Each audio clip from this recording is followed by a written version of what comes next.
এখানে আটা মাখানো হচ্ছে, এখন আমি আটাগুলো মাখবো।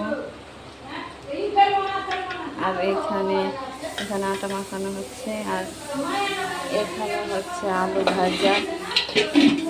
এই যে আলু,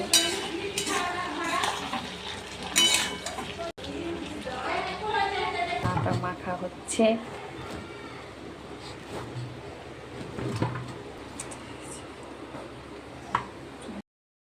বেলি চলছে, বেলছি এখানে। আর এখানে আমি সেকছি, তা আমি না আগুনে রুটি না দিলে রুটি ফোলাতে পারি না।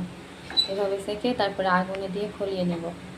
তোমরা কে কীভাবে করো সেটা আমি জানি না, অবশ্যই কমেন্ট করে বলবে, কিন্তু আমি এভাবেই করি।